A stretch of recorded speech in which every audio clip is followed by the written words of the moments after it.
So nobody told me this was such a dangerous profession. If Marco would have told me, maybe I wouldn't have run. Maybe I would have said, I'll take a pass. No, it's a dangerous profession, but I don't view it that way. Look, I can't imagine that there's any profession that's more dangerous, but I love the country and I'm very proud. I'm very proud of the job. The people that do the most, the people that make the biggest impact, they're the ones that they go after. They don't go after the ones that don't do much because they like it that way. And when you look at the people that have either, whether it was an attempt or a successful attempt, they're very impactful people. Just take a look at the names there, the big names. The man has been captured, and he's a sick person, a very sick person. And we don't want things like this to happen. And we're going to reschedule. We're going to do it again. We're not going to let anybody take over our society. We're not going to cancel things out because we can't do that. We wanted to stay tonight. I will tell you, I fought like hell to stay. But it was protocol. They said, please, sir. Well, thank you very much. That was very unexpected, but incredibly acted upon by Secret Service and law enforcement. And this was an event dedicated to freedom of speech that was supposed to bring together members of both parties with members of the press. And in a certain way it did, because the fact that they just unified, I saw a room that was just totally unified. It was in one way very beautiful, a very beautiful thing to see. A man charged a security checkpoint armed with multiple weapons, and he was taken down by some very brave members of Secret Service, and they acted very quickly and have just released, for purposes of transparency, clarity, I've ordered it to be put out. You probably have it by now. Put out on Truth and put out on many other platforms. A tape showing the violence of this thug that attacked our Constitution, and also showing how quickly Secret Service and law enforcement acted on our country's behalf. Really did a great job. One officer was shot, but saved by the fact that he was wearing obviously a very good bulletproof vest. He was shot from very close distance with a very powerful gun, and the vest did the job. I just spoke to the officer, and he's doing great. He's in great shape. He has very high spirits, and we told him we love him and respect him, and he's a very proud guy. He's very proud of what he does, Secret Service agent. And we looked at all of the conditions that took place tonight, and I will say, you know, it's not a particularly secure building, and I didn't want to say this, but this is why we have to have all of the attributes of what we're planning at the White House. It's actually a larger room, and it's much more secure. It's drone-proof, it's bulletproof glass. We need the ballroom. That's why Secret Service, that's why the military are demanding it. They've wanted the ballroom for 150 years for lots of different reasons, but today's a little bit different because today we need levels of security that probably nobody's ever seen before. But everyone owes a tremendous debt of gratitude to the courage of law enforcement, the law enforcement, and working with the D.C. police. And we just spoke with the mayor, and when we're finished, the police chief is going to take over and discuss it also from their viewpoint. But they also performed exactly as they were supposed to, and you see the attacker in different positions, but you also see the attacker totally subdued and under control. So as you know, this is not the first time in the past couple of years that our republic has been attacked by a would-be assassin who sought to kill. In Butler, Pennsylvania, less than 2 years ago, you all know that story, and in Palm Beach, Florida, a few months after that, we came close. We really had, again, we had some great work done by law enforcement. But in light of this evening's events, I ask that all Americans recommit with their hearts in resolving our difference peacefully. We have to we have to resolve our differences. I will say, you had Republicans, Democrats, independents, conservatives, liberals, and progressives. Those words are interchangeable, perhaps, but maybe they're not. But yet everybody in that room, big crowd, record-setting crowd. There was a record-setting group of people, and there was a tremendous amount of love and coming together. I watched, and I was very, very impressed by that. But First Lady and I were taken very well care of, very quickly rushed off the stage. Vice President J.D. Vance, who's here, was likewise beautifully done. He was just saying how quickly everybody acted, law enforcement, Secret Service in particular in this case, but law enforcement. Marco had the same thing. Pete was there. Pete didn't want any help. He didn't want anybody to help him. He doesn't want anybody to help him, but he did get some, didn't you? And I think you also said that it was very impressive. So with that, I'd like to ask Todd Blanche to come up, say a few words, and tell you it's already underway. The man has been captured. They're going to his apartment. I guess he lives in California, and he's a sick person, a very sick person. And we don't want things like this to happen. I think it's very important that I say, though, and I told the representatives of the evening, they did such a beautiful job. It was such a beautiful evening. And again, they're talking about free speech in our Constitution. That's what it's all about, not just White House correspondence. It was really based on free speech in our Constitution. But I said very importantly that we'll do it again within the next 30 days, and we'll make it bigger and better and even nicer. So I just want to thank everybody that was involved. I also want to thank the press, the media. You've been very responsible in your coverage. I will say I've been seeing what's been out. You've been very responsible. So Todd Blanche, I'd like to say a few words, and then we're going to have cash. And then you're going to go on. We can ask, I guess we can take a couple of questions. I want to thank the First Lady that was a rather traumatic experience for her. There was a lot of action taking place up there very quickly. But again, the response time was really incredible. And we're going to reschedule. We're going to do it again. We're not going to let anybody take over our society. We're not going to cancel things out because we can't do that. We wanted to stay tonight. I will tell you, I fought like hell to stay. But it was protocol. They said, please, sir, because they didn't know there was a lot of action going on, and they didn't know could there be probably a lone shooter, but we'll find out. We'll find out very quickly. They have it very well under control. So I want to thank everybody very much. And Todd Blanche, please. Madam Chairman.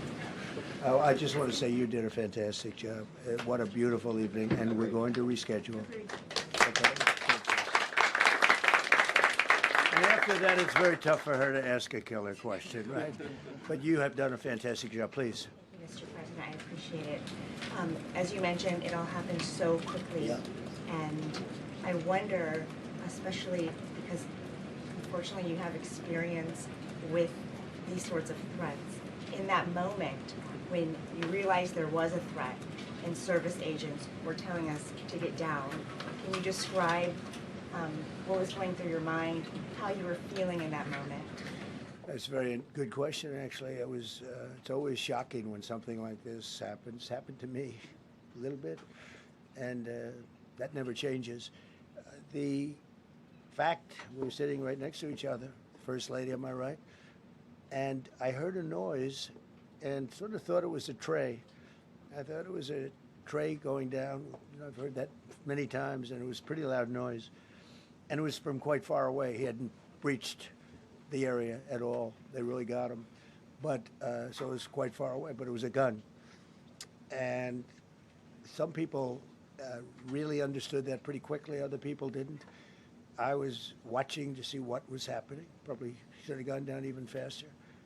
Melania was very cognizant, I think, of what happened. I think she knew immediately what happened. She was saying, that's a bad noise. And we were whisked away along with other people, but we were really whisked away. And again, the performance of the Secret Service and the police, all of the law enforcement, I thought was really good. So it was very quick. There wasn't a lot of time to be thinking because it was a matter of seconds before we were out the door and gone into an area. We very much, and you wanted to too, we very much wanted to continue it because I don't like to let these sick people, these thugs, these horrible, horrible people change the fabric of our life, change the course of what we do. So we held out. You were there. We held out right till the end, but they didn't want to take a chance, and I understand there was protocol. But we're going to be doing one hopefully within the next 30 days or sooner, and I am ready, willing, and able. And I was all set to really rip it. And I said to my people, this would be the most inappropriate speech ever made if I said what. So I'll have to save it. I don't know if I could ever be as rough as I was going to be tonight. I think I'm going to be probably very nice. I'll be very boring the next time, but we're going to have a great event. And you did a fantastic job. Thank you very much. Peter, go ahead. Thank you, President Trump. There's a report in the New York Post that this assailant assembled his weapon somewhere on site at the hotel. What do you think about that? And I ask respectfully, why do you think this keeps happening to you?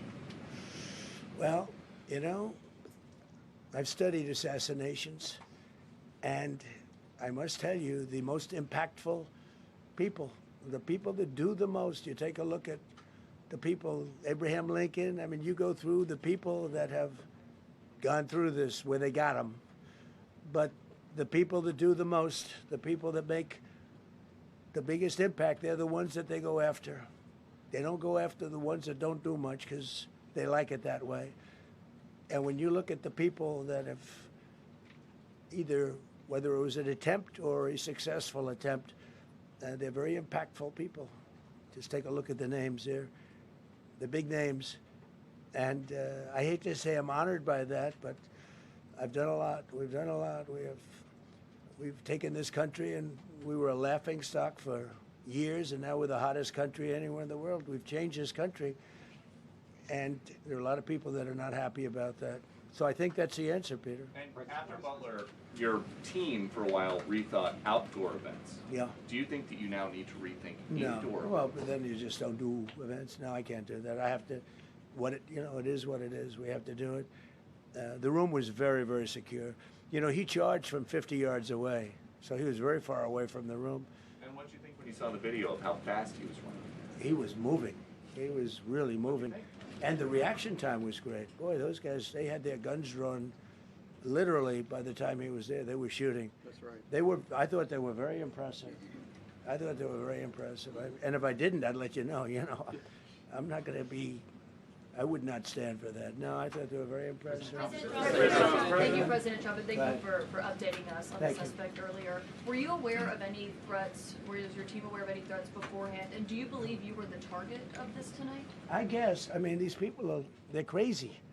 They're crazy. And, you know, you never know. He was very far away from me. He had to go through a lot. We had resources all over. We had resources sitting at tables, literally in disguise, sitting maybe at your table, who knows? But we had people all over the room, so he had a long way to go. That was really a first line of defense, and they got him. And they really, you know, they acted incredibly. No, there was no notification. We had no idea. Go ahead, Do you know Kevin. any political motivations from this? Well, you never know. Now, we'll be able to tell you that maybe by tomorrow or the next day. You know, he's in custody, and they're asking him a lot of questions. I guess they're going over, Todd, and they're already at his apartment. He lives in California. Yes, sir. And they're over there, so they'll be able to tell you. Thank you, Caitlin. President Trump, did the suspect say anything, or was he wearing anything that would allege some type of motive here? No, I mean, he was a guy who looked pretty evil when he was down. You know, they had him down. He was fighting hard. He was, in my opinion, a sick person. Who would do that but a sick person? But I think you're going to find everything about him. No reason to talk about it now. But tomorrow at this time, long before this time, you're going to know a lot of things about him. They seem to think he was a lone wolf, and I feel that too. Are you concerned about U.S. Secret Service protection ability? We saw several of the detailees take minutes to be escorted out of the room. No, they acted very quickly. No, I was very impressed by Secret Service. I mean, I'm the one, and Mark Wayne, you would agree with that, I think. Absolutely. I'm the one that would complain. You don't have to complain for me. I would be complaining. I'd be up here right now saying they didn't do their job. Oh, believe me, because, you know, it's my life. And I want to live because I want to make this country great. That's why I want to live. But when you're impactful, they go after you. When you're not impactful, they leave you alone. Okay, a couple of more. Go ahead, please. Is there any indication that this shooting could have been linked to the war in Iran? I don't think so, but you never know. We're going to know a lot. We have the best people in the world working on it, and we're going to know a lot. Please. Mr. President, there's a lot. You, as well as some of us who have covered Butler, experienced another horrific day 2 years ago. Yeah. What felt similar? You know, you had the First Lady with you today. What felt different? And you have another 2+ years in office. Are you concerned about something like this happening Well, I again? can't be concerned. I can only get great people. They did the job, in my opinion, a much better job than Butler. Butler had one weak spot that we all know about. Somebody should have been up there. But even Butler, we had our sniper on our side within 4.2 seconds from a distance of about 400 yards, one shot, and he was gone. And if he didn't do it, now, you know, he's David. His name was David. I say, hello, David, every time I see him. David, I like you very much, David. But think of that. Now, if he doesn't hit him, and he hit him right between the eyes from 400 yards without any notice, nobody knew. He heard a sound. He looked over, and there was actually a tree that was somewhat in his way. You know the story very well. And he aimed, he fired, and if he didn't do that, beyond me, you would have had a lot more people killed. We lost one great person and 2 people very badly hurt. They're okay now. But no, that was, so in a sense, you know, that was pretty amazing, the job they did. But they did have that one weak spot. As you know, they should have had that covered. Tonight, they had everything covered very quickly. And he was fast. He was running full blast, and they got him before they got any further. I was very far away. You know, he hadn't anywhere close to breach the doors of the ballroom. The ballroom was sealed, and everybody in there. That's why once those doors opened, they didn't want to do tonight. If the doors weren't opened, we could have probably done it tonight, but I think we're much better off rescheduling. Yeah, please. Mr. President, for you and perhaps law enforcement as well, what is the level of confidence that this was a lone actor, and has the suspect made any statements to police while in custody? Yeah, I think it's just it's not my profession. We have great professionals up here and outside that have been working with us. My impression is he was a lone wolf, whack job. These are crazy people. And they have to be dealt with. We had that in the second attempt, as you know, and he's spending life in prison. Because if you let him out, they'll probably, you know, if he serves 10 years or 15 years, you let him out, he'll probably try it again with somebody else. They're sick people. We have a lot of sick people. But you're going to know, I think very shortly, you're going to know, Todd, a lot about him. You're going to know a lot about him. Yeah, a couple of more. Yeah, please, go ahead. Are you concerned about political violence? This could be politically motivated. All violence. You know, I'm concerned about everything. Look, but I can't be so concerned that you can't function. No, I'm here. It's a dangerous profession. You know, I tell the story, race car drivers, I think it's very dangerous. So if you take 1% and then take about 10% of 1%, just to break it down very easily, they die. So much less than 1%, 10% of 1%. I think bull riding is very dangerous. If you take about the same, 10% of 1%, much less than 1%. But if you take presidents, it's 5.8%. And about 8% are shot at. So nobody told me this was such a dangerous profession. If Marco would have told me, maybe I wouldn't have run. Maybe I would have said, I'll take a pass. No, it's a dangerous profession, but I don't view it that way. Look, I'm here to do a job. As part of the job, it is a dangerous, I can't imagine that there's any profession that's more dangerous. But I love the country, and I'm very proud. I'm very proud of the job we've done. You see what's happened. We have a great country. We've got, I think, the most successful, the hottest country anywhere in the world. This happened over a period of just a year, and we're going to do great things. But with that come risks. There's no question about it. Yeah. To that end, I mean, there's been so much political violence, not just aimed at yourself, but at other members of Congress, state house speakers, you name it. Is that just the cost of doing business to do politics in America anymore? Yeah, well, what does that say about our country? Elsewhere too. You know, we're not the only country. You look at this great violence with all countries. I was talking to somebody from another country today, and they have numerous assassinations of political figures all over the world. You look at South America, it's like some of the numbers are just horrific. It's dangerous stuff, whether it's here or someplace else. No country is immune. No country. Good question. To turn that temperature down at this point? Well, probably if I decided to just not do much, you know, if I let everybody rip us off and take advantage of us. Look, we're leading the world in trade now. We're leading the world in the military. We're the greatest military in the world. I rebuilt it in my first term, and now we use it because we have no choice. We can't let, as an example, Iran, we can't let them get a nuclear weapon. Everything will be peanuts compared to that if they ever were given a nuclear weapon, and they'd use it too. Marco and I were talking about it today. They would use it without even hesitation. We can't do that. It was a shame. I said, oh boy, look at the numbers. We just broke 50,000 in the Dow. We just broke 7,000 in the S&P. They said we couldn't do it in 7 years, in 5 years, 4 years. They were saying maybe in 5 or 6 years. And we did it in 1 year. And I called everybody together. I called all of these people and others, and I said, we have to take a little journey. I seek to do this. We just had the great number. We just broke 50,000. Wasn't supposed to happen during my term. Wasn't reachable. We did it in 1 year, and I said, we're going to have to make a journey to Iran. They're going to have a nuclear weapon if we don't do it. We had the B-2 bombers take them out. I terminated in the first term the Obama agreement, the Iran nuclear agreement, which was a disaster. That was a road to a nuclear weapon. They would have used it. They would have used it 100%. So, you know, when you do things like that, you become a target. If I wasn't doing that, I guess I'd be a lot less of a target. But I'm honored to be. Okay, one more question.